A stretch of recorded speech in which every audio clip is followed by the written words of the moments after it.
Hello everyone, welcome to Incredible English Classes. I hope you all are doing well.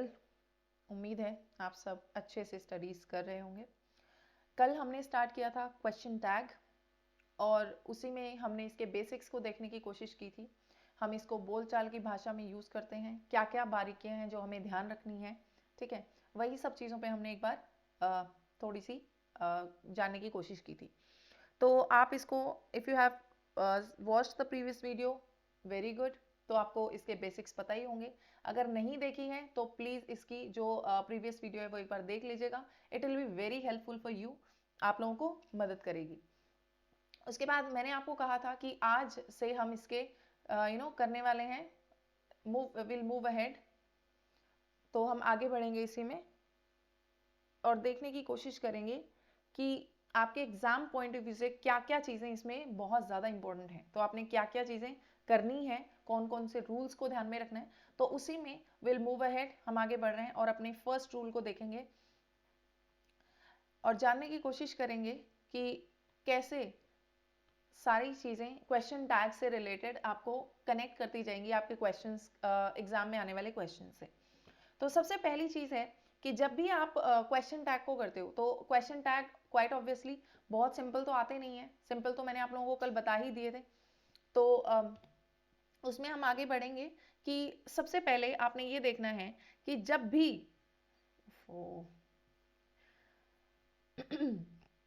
जब भी आपके disturbing a lot, I hope it doesn't flash again. चलिए, जब भी कहीं पर आपको दिखे few, few, little, seldom, rarely, if you happen to see rarely, hardly,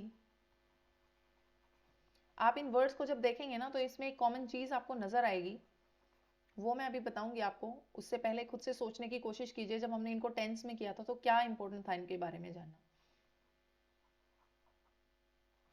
scarcely, ये जो वर्ड्स हैं few, little, seldom, rarely, hardly, बेयरली and scarcely, ये जो वर्ड्स हैं, अब क्वेश्चन टैग में ना बहुत इंपॉर्टेंट चीज हमने पढ़ी थी कि अगर आपका जो सेंटेंस है वो पॉजिटिव है, अगर तो आपका सेंटेंस पॉजिटिव है तो जो क्वेश्चन टैग है वो कैसा होगा, वो नेगेटिव होगा, वो नेगेटिव होगा।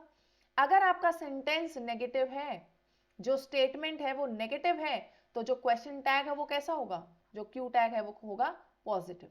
ठीक है, तो ये चीज आपने ध्यान रखी थी। अब ये कुछ है ना वर्ड्स हैं, ये कुछ वर्ड्स हैं few, little, seldom, rarely, hardly, बेयरली, scarcely. ये ना नकाब पहन कर रखते हैं। कैसा नकाब पहनते हैं, नोट का। आपको इनमें छुपा हुआ कहीं ना कहीं नेगेटिव दिखेगा।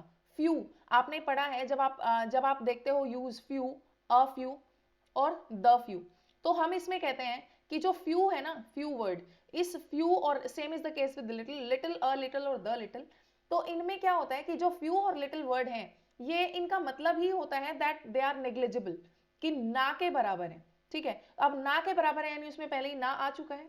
ठीक है, तो आपको इस चीज को ध्यान रखना है कि फ्यू हो गया, लिटिल, सेल्डम, सेल्डम कभी कभी, रेयरली शायद ही कभी, हार्डली, बेयरली, स्कार्सली, ये सारे वर्ड्स ना को साथ में लेकर चलते हैं, यानी नोट इनके अंदर इनबिल्ट है।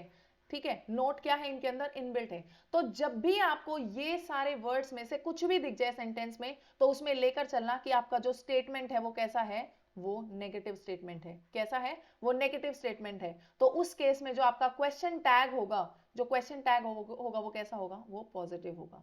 ठीक है, कैसा होगा, पॉजिटिव होगा। जैसे हम कहते हैं इस दुनिया में बहुत कम लोग, ना के बराबर लोग खुश हैं। ठीक है, फ्यू पीपल आर हैप्पी। ठीक है, फ्यू पीपल आर हैप्पी। अब ये स्टेटमेंट है जो इसमें मैंने आपको बताया, ये जो फ्यू है ये क्या है, ये फ्यू ना को साथ में लेके चलता है, नेगेटिव वर्ड इसके अंदर इनबिल्ट है। ठीक है, इनके अंदर मैन्युफैक्चरिंग ही ऐसी है कि इनके अंदर नॉट है, ठीक है। तो अब आपने स्टेटमेंट दे दी फ्यू पीपल आर हैप्पी। अब इसका जो क्वेश्चन टैग होगा वो क्वेश्चन टैग कैसा होगा, क्या वो नेगेटिव होगा? यहाँ पे आपको कहीं पर नोट दिखाई नहीं दे रहा, you can not see not here. अब नोट यहाँ पर नहीं है, इसका ये मतलब नहीं है कि यहाँ पे आप पॉजिटिव सेंटेंस लिख दो, यहाँ पर आप क्या यहाँ पे नोट नहीं दिखाई दे रहा है तो यहाँ पे नेगेटिव लिख दोगे, नहीं। आपको यहाँ पर, क्योंकि यहाँ पर मैंने बताया कि जब फ्यू आ जाए, लिटिल आ जाए, सेल्डम, रेयरली, हार्डली, बेयरली, स्कैर्सली, ये वर्ड्स जब आ जाएं तो वहां पर जो क्वेश्चन टैग होगा वो कैसा होगा, वो पॉजिटिव होगा, क्योंकि ये नोट को अपने साथ लेकर चलते हैं, ठीक है, इनबिल्ट होता है इसके अंदर। तो क्या होगा, तो जो क्वेश्चन टैग होगा वो क्या है, यहाँ पर आर हेल्पिंग वर्ब थी, आर नॉट तो नहीं आएगा ना, ऑब्वियसली नॉट, बिल्कुल नहीं आएगा। Are they, few people, plural है, ठीक है, पीपल है, तो उसके लिए हम क्या यूज करेंगे, उसके लिए हम प्रोनाउन यूज करेंगे दे। तो आर दे क्या है, तो हमारा सेंस बनता है ये। I hope it is clear. तो ये आपको ध्यान रखना है। My friend, my friend is seldom late, मेरी फ्रेंड शायद ही कभी लेट होती हो, ठीक है। तो उस सेल्डम में क्या है, कभी, मतलब शायद ही कभी में ना है, ठीक है, मतलब वो कभी, इसका कहने का मतलब है कभी लेट नहीं होती है। तो इसमें ऑलरेडी ना है लेकिन आपको नोट दिखाई नहीं दे रहा, तो आपका जो क्वेश्चन टैग बनेगा वो क्या होता है, इज, ठीक है। सॉरी, माई फ्रेंडली लिख दिया मैंने, माई फ्रेंड की जगह क्या आएगा, my friend is seldom late, my friend is seldom late. अब उस केस में माई फ्रेंड जो मैंने आपको यहां पर लिखा है, जब आपको इसका ये ना पता हो तो क्या यूज होगा, ही, इज ही, ठीक है, तो ये ही यूज होगा। I hope it is clear to all. नहीं है तो comment section is all yours, ठीक है, आप उसमें पूछ सकते हैं मुझसे। तो ये वर्ड्स का आपने ध्यान रखना है, सबसे पहला रूल आपके एग्जाम पॉइंट ऑफ व्यू से वेरी इंपॉर्टेंट, ठीक है, इसको ध्यान रखिएगा। चलिए लेट्स मूव अहेड। तो आपको ये ध्यान रखना है कि ये वर्ड्स अगर आपको कहीं भी दिख जाएं तो बिवेयर ऑफ देम, ध्यान रखिएगा। मतलब आप लोगों ने लिखा होगा ना, इससे सावधान, तो इन वर्ड्स से सावधान, इनको वर्ड, इन वर्ड्स के आते ही आप लोगों ने एक चीज ध्यान रखनी है कि नोट इनके अंदर है, ठीक है, नोट इनके अंदर है। अब उसके बाद सेकंड चीज पर आ जाइए, let's move on to the second rule. जब आपका जो सब्जेक्ट है, किसका, स्टेटमेंट का, जब आपकी स्टेटमेंट का सब्जेक्ट क्या हो, जब आपकी स्टेटमेंट का सब्जेक्ट हो इनडेफिनिट, जब आपकी स्टेटमेंट का सब्जेक्ट इनडेफिनिट हो, इनडेफिनिट यानी जिसका कोई निश्चित, कोई चीज डेफिनिट ना हो, ठीक है, जिसका आपको पता नहीं हो, ठीक है। अब जैसे मैंने कहा नवीन, नवीन, अब ये सब्जेक्ट, जब मैं अगर नवीन के बारे में बात कर रही हूँ तो नवीन के बारे में जब मैं बात कर रही हूँ तो इसका मतलब मुझे सब्जेक्ट का पता है, ठीक है, आई नो द सब्जेक्ट, जब मैं उसका नाम ले रही हूँ, ठीक है। लेकिन अगर सब्जेक्ट इनडेफिनिट है तो यानी वो क्या होगा, उसका मुझे नाम नहीं पता, ठीक है, I don't know the name. तो उसके लिए हमारे कुछ वर्ड्स होते हैं इंग्लिश में, कुछ वर्ड्स होते हैं, उसमें ना आपको दो चीजें दिखेंगी, या तो वो कोई पर्सन होगा, या तो वो कोई पर्सन होगा, या कोई थिंग होगी, ठीक है। तो जो इनडेफिनेट चीज है, या तो वो कोई पर्सन होगा या फिर थिंग होगी। तो उस केस में आपने क्या करना है, जब पर्सन होगा तो उसमें क्या यूज होगा, उसके लिए यूज होंगे फिर से दो, या तो किस उसके सामने वन लगा होगा या बडी लगा होगा, ठीक है, जैसे someone,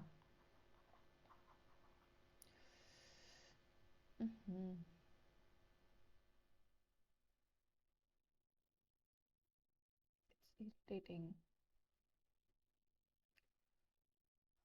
I have to show my laptop to the technician, but I'm not getting time actually. And बहुत प्रॉब्लम कर रहा है ये। चले आगे बढ़ते हैं। वन या बडी, तो वन में आपका लगा होगा someone, someone, anyone.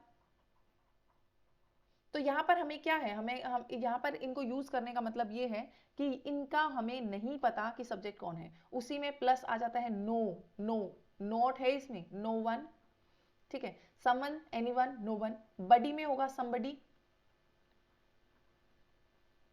Somebody, anybody, nobody. तो ये इंडेफिनिट हो गए, ठीक है, ये वन, बडी। और अब आ जाइए थिंग पर, तो उसी में आपका आ जाएगा something, something, anything, anything, nothing, ठीक है, तो इसमें आ जाएगा आपका ये नथिंग। तो आपने ये चीज ध्यान रखनी है, सब्जेक्ट जब इनडेफिनेट हो, इनडेफिनेट में या तो पर्सन होगा या थिंग होगा। जब पर्सन होगा तो उसके पीछे या तो वन लगा होगा या बडी लगा हो, समवन, समबडी, एनीवन, एनीबडी, ठीक है, नो वन, नोबडी, तो ये वर्ड्स हैं। उसके अलावा थिंग है, कोई चीज के बारे में आप बात करें तो समथिंग, एनीथिंग, नथिंग, ठीक है, ये होंगे। अब जब ये सब्जेक्ट आ जाए, जब आपके सामने ये सब्जेक्ट दिख जाए, तो इन दोनों केसेस में तो आपने सब्जेक्ट का जब क्यू टैग होगा, क्यू टैग में जो सब्जेक्ट होगा, क्यू टैग का जो सब्जेक्ट होगा, जो कि प्रोनाउन आप यूज करोगे, ठीक है, वो जो सब्जेक्ट यानी प्रोनाउन यूज होगा वो होगा दे। किसमें? इस केस, इन दोनों केसेस में, इन दोनों केसेस में दे यूज होगा। अब जब आपके सामने कोई थिंग हो, ठीक है, समथिंग, एनीथिंग, नथिंग, तो उस केस में आपका जो प्रोनाउन यूज होगा वो यूज होगा इट, ठीक है, वो यूज होगा it. I hope it is clear, ठीक है। तो आपने ये चीजें ध्यान रखनी है। इनडेफिनेट जब सब्जेक्ट हो, पर्सन होगा someone, somebody, anyone, anybody, no one, nobody, ठीक है, या फिर थिंग होगा तो समथिंग, एनीथिंग, नथिंग। अब उस केस में या तो यहां पर इन दोनों केसेस में या तो यूज होगा दे या यूज करेंगे हम ही। इन दोनों में से कुछ भी, दोनों में से कोई भी हो वो ठीक है, ठीक है, कोई भी हो ठीक है। दोनों कभी भी आपको एग्जाम में नहीं दिखेंगे। ऐसा नहीं होगा कि आपको चॉइस में आर्ट दे या आर दे या इज ही, ऐसा नहीं होगा कि ये दोनों दिखेंगे। आपको इनमें से कोई एक दिखेगा और दोनों सही होते हैं, ठीक है। आई होप इट इज क्लियर। और जब थिंग हो यानी कोई चीज हो, नॉन लिविंग चीज के लिए यूज हो, तो वो इट आएगा, ठीक है। तो I hope it is clear to everyone, ठीक है। तो अब एक सेंटेंस देख लेते हैं हम इससे रिलेटेड। somebody हो या someone हो, बात एक ही है। somebody has stolen my purse। somebody, मैंने सेंटेंस लिखा somebody has stolen my purse, ठीक है। अब ये स्टेटमेंट लिखा, इसका जो क्वेश्चन टैग बनेगा, अब इससे रिलेटेड कुछ भी हो सकता है क्या, या तो दे होगा या ही होगा। तो अब हैज है तो जो हेल्पिंग वर्ब है वो क्या आएगी, हैज, और क्योंकि सेंटेंस क्या है, पॉजिटिव है, तो यहाँ क्या आएगा, इसका कॉन्ट्रैक्टेड फॉर्म हैज नॉट की, हैजंट। अब या तो आप ही लिख दीजिए या आप दे लिख दीजिए, दोनों ही सही है, प्लस आपका क्वेश्चन मार्क, तो ये आपका बन जाएगा क्वेश्चन टैग, ठीक है। तो somebody, someone का जब भी बनेगा जो प्रोनाउन यूज होगा वो ही या दे यूज होगा। I hope it is clear. उम्मीद है आपको ये क्लियर हो गया होगा। आपने ना हमेशा ध्यान रखना है कि ये सब चीजें आपको मिस्टेक की तरफ हो सकता है बढ़ाएं, पर आपको बहुत ध्यान रखना है। अब यहीं पर अगर आपका नो वन यूज हो, no one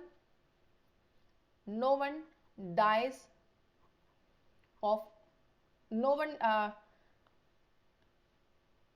one dies hungry,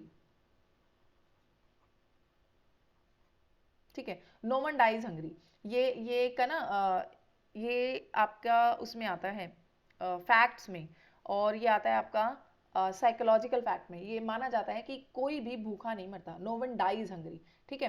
तो नो वन डाइज हंगरी ये स्टेटमेंट है। जब आप इसका क्वेश्चन टैग बनाओगे, आपने एक चीज को ध्यान रखना है कि ये जो सब्जेक्ट है ना, ये सब्जेक्ट में नोट है। अब जब सब्जेक्ट में नोट है तो यहाँ पर जो आपका क्यू टैग बनेगा वो क्या बनेगा, वो आपका बनेगा पॉजिटिव, ठीक है। तो अब डाइज आपका है प्रेजेंट इंडेफिनिट, प्रेजेंट इंडेफिनिट है, और प्रेजेंट इंडेफिनिट में, ठीक है, तो आपका क्या आएगा, डू दे या डज ही, ठीक है, दोनों बोथ आर करेक्ट, और ऑप्शन में आपको एक मिलेगा तो कोई भी इन दोनों में से टिक कर दीजिएगा। तो I hope it is clear. ये इस पर आप लोगों ने स्पेशली ध्यान देना है। ये वर्ड्स है ना जो मैंने अपना आपका पिछला रूल करवाया, साथ में ये इनमें आने वाले ऐसे वर्ड्स, इनमें आपने हमेशा खास ध्यान रखना है कि आपका कहीं ऐसा तो नहीं है कि नेगेटिव वाला आपको वर्ड दिया गया है और आपको मिसगाइड करने की कोशिश की जा रही है या कंफ्यूज करने की कोशिश की जा रही है। देखो बहुत ही इजी टॉपिक है, क्वाइट ऑब्वियसली कुछ ना कुछ तो आपको घुमाएंगे, ठीक है। एग्जामिनर जो है वो आपका प्रेजेंस ऑफ माइंड तो टेस्ट जरूर करेगा, इसीलिए इन क्वेश्चंस में कहीं सब अच्छे से प्रैक्टिस करते हैं, सब एग्जाम में जब जाते हैं तो फुल प्रिपरेशन के साथ जाते हैं। यही चीजें तो हैं जो उनको थोड़ा बहुत जो कंफ्यूज करती हैं और वो आपको लिस्ट में आने से रोक देती हैं। तो आपको इन्हीं चीजों का ध्यान रखना है कि आप ये गलतियां ना करें, हमेशा इनको पहचानें अच्छे से। उसके बाद थर्ड थिंग पर चलते हैं। चलिए अब थर्ड में आपने ये ध्यान रखना है, जब भी आपका वर्ड आ जाए ऑल ऑफ, ठीक है, ऑल ऑफ के साथ देम आ जाए, हमेशा ऑब्जेक्टिव यूज होगा, या अस आ जाए, ठीक है, या यू आ जाए, all of them, us, you. अब बात ये है, जब सेंटेंस में ये आ गया तो आगे चलकर आपके क्वेश्चन टैग में क्या यूज होगा, क्वेश्चन टैग में क्या यूज होगा। अब यहां पर है ऑल ऑफ देम, ठीक है, ये तो था ऑब्जेक्ट, ठीक है, तो ये ऑल ऑफ देम है पूरा सब्जेक्ट। जब क्वेश्चन टैग का प्रोनाउन यूज होगा तब आपका क्या यूज होगा, इन केस देम है तो दे यूज होगा, ठीक है, दे यूज होगा। इन केस अस है तो वी यूज होगा, इन केस यू है तो यू का तो सब्जेक्ट भी और ऑब्जेक्ट भी यही रहता है, यू, ठीक है। तो ऑल ऑफ के साथ देम आ जाए, अस आ जाए, यू आ जाए, ठीक है, तो उनका जो सब्जेक्ट क्वेश्चन टैग बनेगा, क्वेश्चन टैग में जो सब्जेक्ट प्रोनाउन आएगा, क्वेश्चन टैग में जो प्रोनाउन आएगा वो आएगा ये। तो ऑल ऑफ देम आ जाए, all of them, none of them, all of them, none of them, some of them. आगे आपने ये ध्यान रखना है कि देम की जगह ये भी हो सकता है, some of them, some of them, most of them, most of them, या every one of them।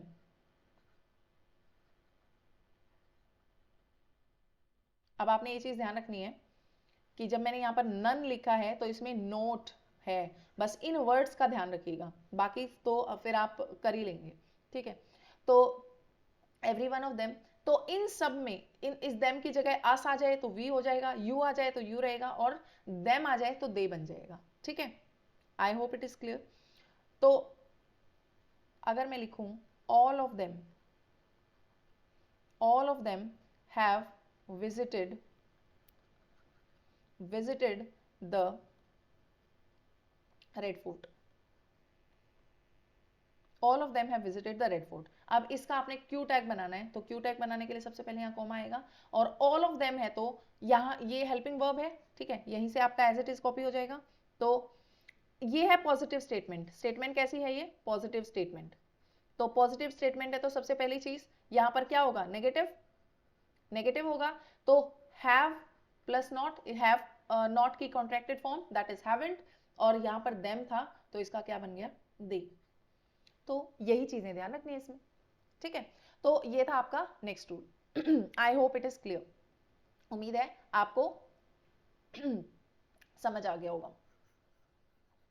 इसके बाद आगे बढ़ते हैं, ठीक है। हम जितने आज ये रूल्स कर रहे हैं ना, ट्रस्ट मी, इनसे बाहर आपका क्वेश्चन टैग को क्वेश्चन ही नहीं बनेगा, ठीक है। और यही सारी चीजें हैं जो आपको इनके लिए कल जो मैंने करवाया था that was basic, the foundation, ठीक है। जो क्वेश्चन टैग के बारे में आपने चीजें ध्यान रखनी है, और जो मैं आज करवा रही हूँ वो आपके पेपर पॉइंट ऑफ व्यू के लिए एडवांस प्रिपरेशन है, ठीक है। तो इसको अच्छे से आप लोग कीजिएगा। अब कुछ सेंटेंसेस आपके जो शुरू होते हैं देर से शुरू होते हैं, ठीक है, देर से शुरू होते हैं। देर के साथ आपकी आती है ऑक्सिलरी वर्ब, जो देर है देर के बाद आपकी आती है auxiliary verb, there is, there are, ठीक है, ऑक्सिलरी वर्ब आती है। तो देर जब आपका आता है, जैसे there is no shopping mall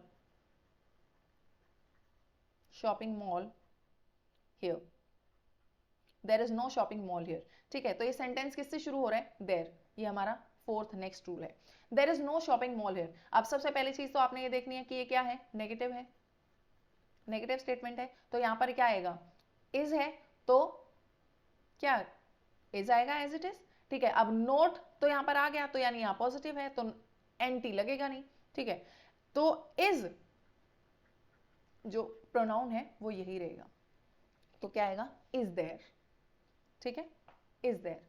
तो ये आपने ध्यान रखना है कि ये कंफ्यूज नहीं होना है कि यहाँ पर तो देयर है, ठीक है, तो हम यहाँ पर क्या लिखें, तो आपको कंफ्यूज नहीं होना है, तो ये देयर एज इट इज रहेगा। आई होप इट इज क्लियर। चलिए अब आगे बढ़ते हैं अपने रूल्स की तरफ। अब आपने कुछ चीजें ध्यान रखनी है। अब अगर मैं ये कहूं, जैसे मैं सेंटेंसेस लिख रही हूं, आई नीड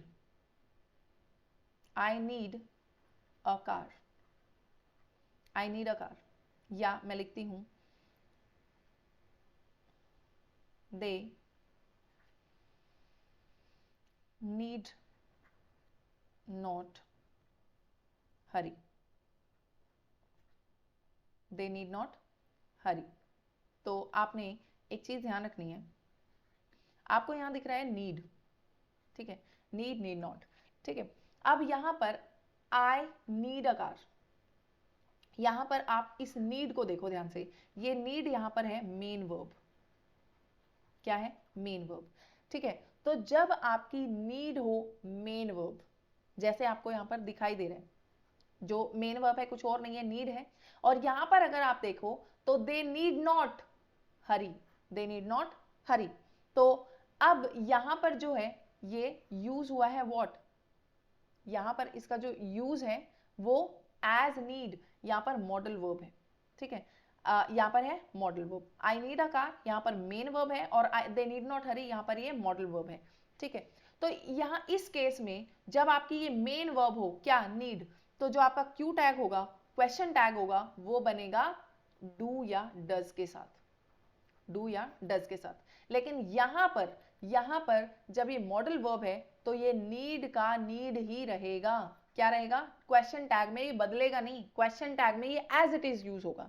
तो आपने ये चीज ध्यान रखनी है कि जब नीड हो एज मेन वर्ब यूज, जब नीड हो एज मेन वर्ब यूज, तो ये क्या बनेगा, डू या डज की फॉर्म ऑक्सिलरी वर्ब लगेगी आपकी, ठीक है। लेकिन अगर है ये मॉडल वर्ब, मूड को बताता है, दे नीड नॉट हरी, उनको जरूरत नहीं है जल्दी मचाने की, तो यहां पर आपका ये मॉडल वर्ब है और यहां पर ये एज इट इज रहेगा, यानी ऑक्सिलरी वर्ब चेंज नहीं होगी। तो आपने ये चीज ध्यान रखनी है, ठीक है। जैसे तो इसमें क्या, इसका जो क्वेश्चन टैग बनेगा वो क्या बनेगा, अब दोनों का क्वेश्चन टैग देख लीजिए। तो आई नीड अ कार, तो आई के साथ क्या आता है, डू, आई के साथ आता है डू। अब ये है पॉजिटिव सेंटेंस, तो यहां पर क्या आएगा, नेगेटिव, डोंट आई, ये आपका बन गया क्वेश्चन टैग। अब यहां पर क्या है, दे नीड नॉट हरी, अब यहां पर है कि modal verb, it is not the main verb, ठीक है, it is not the main verb. तो यहां पर जो क्वेश्चन टैग है वो क्या बनेगा, नीड, और नॉट यहां पर है तो यानी ये नेगेटिव है, तो क्वेश्चन टैग क्या बनेगा, पॉजिटिव बनेगा, पॉजिटिव, तो नीड दे, बस ये बन गया आपका क्वेश्चन टैग। ये चीज ध्यान रखनी है आपने, ठीक है। Excuse me. सो इन चीजों का आपने ध्यान रखना है इसमें, किसमें, क्वेश्चन टैग में, ये बहुत इंपॉर्टेंट है। कम से कम एक या दो क्वेश्चन जब आपको आप इनको फेस करते हो, तो इन क्वेश्चन में अगर आपको इनमें से कोई भी एक रूल आप स्किप कर जाते हो और बाय चांस वही उस पर अप्लाई होता हो, बस आपका गए मार्क्स, ठीक है। तो ये जो रूल्स हैं इनमें आप गेस नहीं कर सकते, अगर आपने नहीं पढ़ा है तो आपको आप नहीं कर पाओगे, दैट इज फॉर श्योर, वो कंफर्म है कि अगर आपने ये नहीं पढ़ा है तो ये नहीं कर पाएंगे आप, ठीक है। अब आगे एक आपका, अब इसके बाद है ना आपका एक दो चीजें और हैं जो आपको ध्यान रखनी है इसी में, और वो क्या है, जैसे आप इंपेरेटिव सेंटेंसेस यूज करते हो, जो इंपेरेटिव सेंटेंसेस हैं, इंपेरेटिव सेंटेंसेस में क्या है, जब आप पॉजिटिव सेंटेंसेस, यानी जब आप पॉजिटिवली क्या करते हो, रिक्वेस्ट करते हो, रिक्वेस्ट या कमांड करते हो,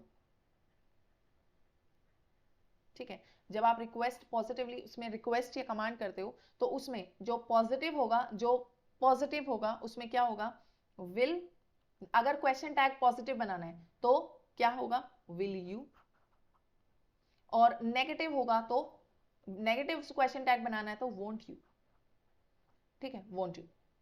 तो आपने ये चीज ध्यान रखनी है। जैसे अब इसमें अगर मैं कहती हूं don't make a noise,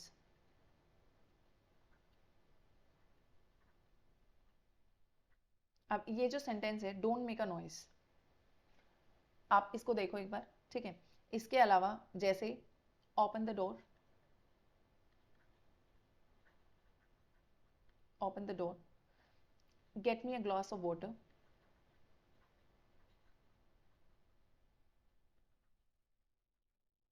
gate me a glass of water, तो ये कैसे सेंटेंसेस हैं, ये आपके पॉजिटिव ये आपके कैसे सेंटेंसेस हैं, इंपेरेटिव सेंटेंसेस हैं, किस तरह के, इंपेरेटिव के,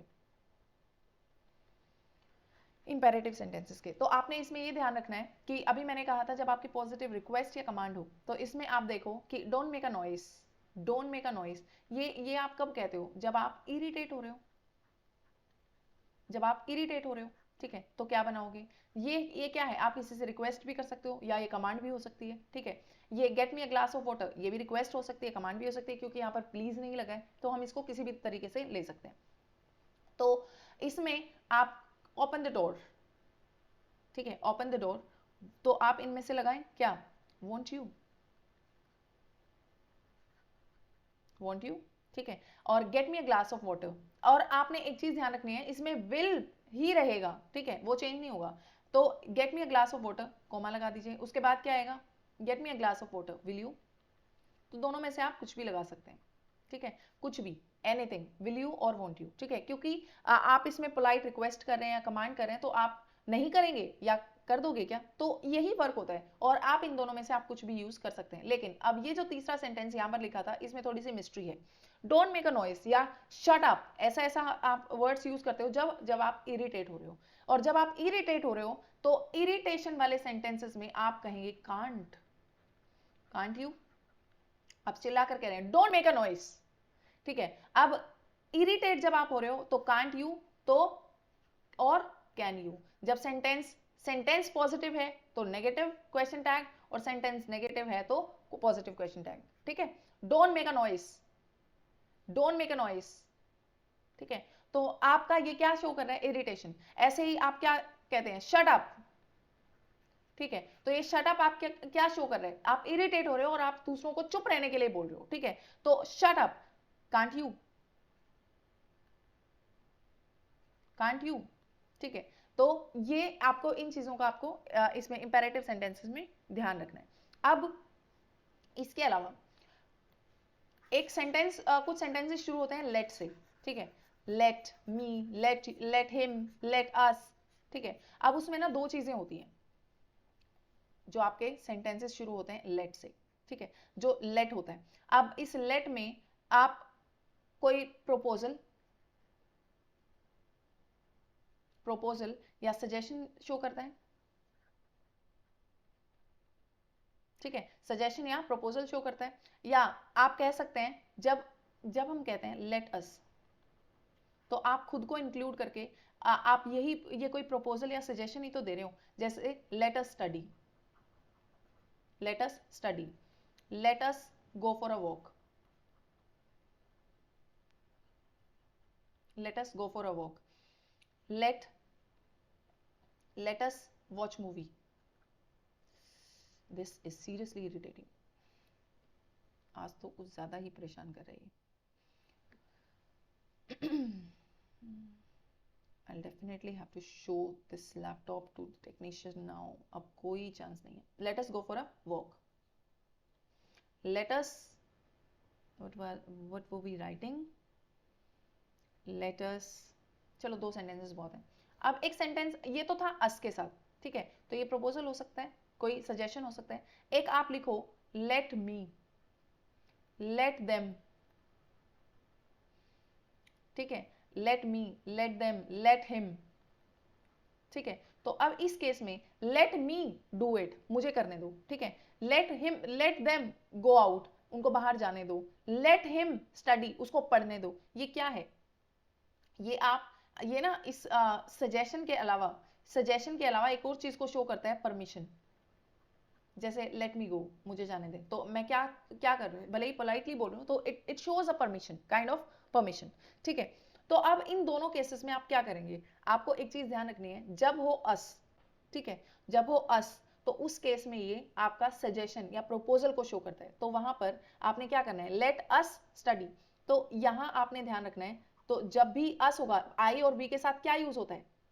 शैल यूज होता है, ठीक है, और अस शो करता है प्रपोजल या सजेशन, तो इसमें यूज होगा शेल। क्या यूज होगा? शेल।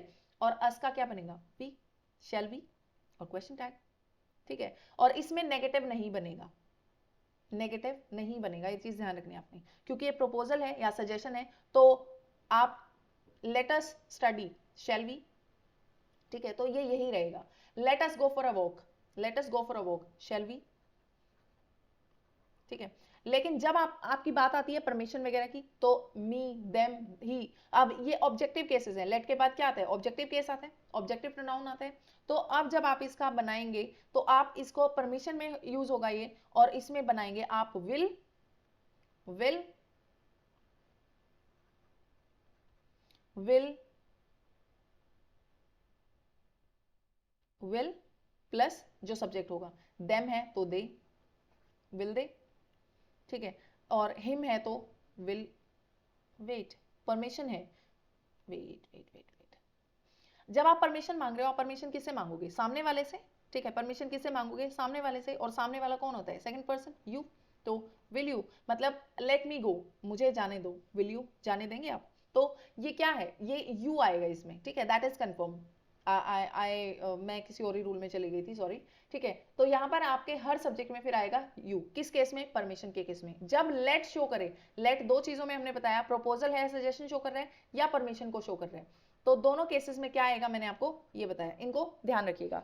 तो जब आता है अस के साथ तो शेल वी, ठीक है। और जब परमिशन की बात हो, let me go, let them play, let him go out in the park, तो ये क्या है? आप परमिशन मांग रहे हो, और परमिशन सामने वाले से मांग रहे हो, ठीक है। आप मुझसे, मैं ये कहूं लेट मी गो, मुझे जाने दो, तो मैं खुद से थोड़ी पूछ रही हूँ कि मुझे जाने दो। लेट देम प्ले, तुम उनसे उनसे थोड़ी बोलोगे कि उनको खेलने दो, किसी सेकंड पर्सन से तो पूछोगे जो आपके सामने है। और मैंने आपको इंपेरेटिव सेंटेंसेस में बताया था कि जो सब्जेक्ट है वो हिडन है, कौन? तुम, सामने वाला, ठीक है। तो यहां पर यू यूज होगा। I hope it is clear, इसको ध्यान रखिएगा। तो ये होगा यू। अब एक last and but not the least and the most important one, एक चीज रह गई है जो मैं आपको जो चाहती हूं मैं कि आप लोगों को ध्यान रखें, आप लोग इस चीज का ध्यान रखें। एक चीज आप यूज करते हैं, कलेक्टिव नाउन, कलेक्टिव नाउन, ठीक है। ये जो कलेक्टिव नाउन होता है, इसमें जब हम प्रोनाउन के साथ जब हम इस कलेक्टिव नाउन के साथ वर्ब की भी बात करते हैं, तो हम हमेशा एक चीज का ध्यान रखते हैं कि दोनों चीजें आती हैं। जब कलेक्टिव नाउन किस चीज को शो कर रहा हो? यूनिटी को शो कर रहा हो, ठीक है, यूनाइटेड हो, या वो डिवाइडेड को शो कर रहा हो, ठीक है। किस चीज को? डिवाइडेड को शो कर रहा हो। तो उस केस में ये दोनों, मतलब दोनों ही सही होती हैं, दोनों में से कोई एक, दोनों ही आ सकती हैं, लेकिन कब, किस केस में? अगर यूनाइटेड है तो हेल्पिंग वर्ब जो होती है कैसी होती है? वो सिंगुलर होती है, और डिवाइडेड हो तो प्लूरल होती है। सिमिलरली इसी तरीके से यहां पर आपकी दो चीजें आती हैं। जब यूनाइटेड हो तो आपका जो प्रोनाउन लगेगा वो लगेगा इट, ठीक है। और जब डिवाइडेड हो तो प्रोनाउन लगेगा दे, ठीक है। जैसे मैं आपको दो सेंटेंसेस बता रही हूं। The jury fought, fought over trivial issues, trivial issues. अब आप मुझे एक बात बताइए, जब वो लड़ ही रही है तो यानी उनका जो मत है, एक मत तो नहीं है ना, ठीक है। वो लड़ इसीलिए रहे हैं क्योंकि they have United, they have divided opinion. अब जब ये डिवीजन को शो कर रहा है तो द जूरी फोर्ट ओवर, अब यहाँ पे फोर्ट था तो सेकेंड फॉर्म, सेकेंड फॉर्म यानी पास्ट इंडेफिनिट, पास्ट इंडेफिनिट यानी क्या यूज होगा? डिड, ठीक है। और पॉजिटिव है तो यहाँ पर नेगेटिव, डिडंट। और क्योंकि यूनाइटेड शो नहीं कर रहा है यानी डिवाइडेड शो कर रहा है, तो क्या यूज होगा? दे, डिडंट दे, ठीक है, डिडंट दे। अब इसी में अगर मैं कहूं the jury gave, gave the verdict, यानी कोई भी फैसला, वर्डिक्ट उसने दे दिया। अब कोई भी फैसला उसने तभी दिया होगा ना जब वो उस पर सहमत होगी, ठीक है। जब उस पर सहमत होगी, जब आपस में उनकी सहमति होगी, जब उनका यूनाइटेड ओपिनियन होगा, तो उस केस में क्या होगा? The jury gave the verdict, positive sentence है तो क्या यूज हो? और सेकेंड फॉर्म है डिड, तो क्या यूज होगा? Didn't, didn't. और क्योंकि यूनाइटेड को शो कर रहा है तो डिडंट इट, तो इस कलेक्टिव नाउन के लिए क्या यूज हुआ? इट। तो आपको इन चीजों का ध्यान रखना है, जब भी यूनाइटेड शो करे that means it pronoun use होगा, और डिवाइडेड को शो करे तो दे यूज होगा। अगर इसमें से कोई भी चीज आपको क्लियर नहीं है, ask me in the comment section, do it very religiously, अच्छे से कीजिएगा, बहुत मीन्स इसमें से कोई रूल स्किप मत कीजिएगा। मैंने कोशिश की है कि कुछ ना रहे, कुछ ना छूटे इसमें से। अगर फिर भी कुछ होगा तो I tell you during the practice session, ठीक है, तो वो मैं आपको बता दूंगी। तो that's all about your topic. Question tag सबसे छोटा टॉपिक है और बहुत इंपॉर्टेंस रखते हैं, ठीक है। ये आपके, हम बेसिकली उन टॉपिक्स को कवर कर रहे हैं फिलहाल जो हमारे टेंस, जिनकी जो फाउंडेशन है वो टेंस है, जो टेंस के साथ चलते हैं। तो आपका फर्स्ट टॉपिक था ये जो आज आपका खत्म हो गया। That's all about question tag. I hope you have got it. अच्छे से आप लोगों को समझ आ गया होगा। नहीं आया है, कहीं कोई डाउट है, कोई क्वेश्चन है, ask me in the comment section, I definitely revert and answer you. ठीक है, that's all about today. Thank you so much. Have a good day and keep studying and get the selection as soon as possible. Thank you so much. Bye bye.